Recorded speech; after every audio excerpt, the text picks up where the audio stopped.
வணக்கம் மக்களே, காலை வணக்கம். காலையில் பாருங்க, மழை பெய்துக்கிட்டே இருக்குது. ராத்திரி பூரா மழை பார்த்துடுங்க. அதுபோல் இப்போ காலையிலையும் மழை. எனக்கு மாடியில் போய் வீடியோ எடுக்க முடியாது. அதனால் என் வீட்டுக்காரங்க தான் மாடியில் போய் காய்கறிகளெல்லாம் பறிச்சிட்டு வந்தால் நம்ம வீடியோ எடுத்து பறிக்கிறது மாதிரி அவங்களுக்கு பறிக்க தெரியாது. வீடியோ நிற்கிற காய்கறிகளை எடுத்துக்கிட்டு வீடியோ எடுத்துக்கிட்டு அடுத்தது பறித்து கொண்டு வந்துடுங்க. பார்த்துருங்க, அங்கே பாருங்க ஒரு சிட்டுக்குருவி. இந்த மழையிலையும் அதுகளுக்காக இறை தேடுறதுக்கு ஒரு சிட்டுக்குருவி மல்பரியில் இருந்து பார்த்துடுங்க. பறந்து பறந்து போகிறது தெரியுது. காலையில் மாடியிலேருந்து என்னென்ன அறுவடை பண்ணி கொண்டு வந்திருக்காங்கன்னு உள்ளதை பார்ப்போம். தரைதளத்துலேயும் பால்சம், ஆலாவிருஷம் செடி, செம்பருத்தி, மணி பிளான்ட்டு, நவரப்பச்சலை, மஞ்சள் செடி, இது வருங்க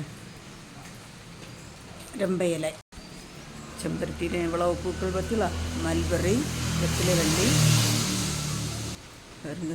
இது கருவேப்பிலை, கொய்யா மரம், கத்தாழை. இன்றைக்கி திங்கக்கிழமையாட்டு என்ன அறுவடை பண்ணி கொண்டு வந்திருக்கான்னு பார்ப்போமா? பாருங்கள், நான் மாடிக்கு போகிறதுனால வெண்டையெல்லாம் வெண்டைக்காயெல்லாம் அப்படியே பெருசாயிட்டு 2 நாளைக்கு இருக்கா. 2 நாளைக்கு முன்ன ஒரு நாள் காய்கறிகள்லாம் பறித்து கொடுத்து வந்ததாட்டு வீடியோ எடுத்திருந்தேன். 2 தக்காளி பாருங்க, வழுதனை, பச்சை மிளகாய், இந்த இவ்வளவு வழுதனங்காயம் காஞ்சிட்டு இந்த பழுத்துட்டு பார்த்துருங்க.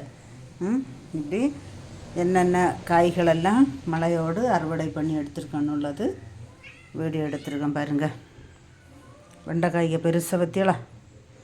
கத்திரிக்காயில் 2-3 கத்திரிக்காய் நிற்கி. இன்னைக்கு இது ஒன்று தான் பறிச்சிருக்கு.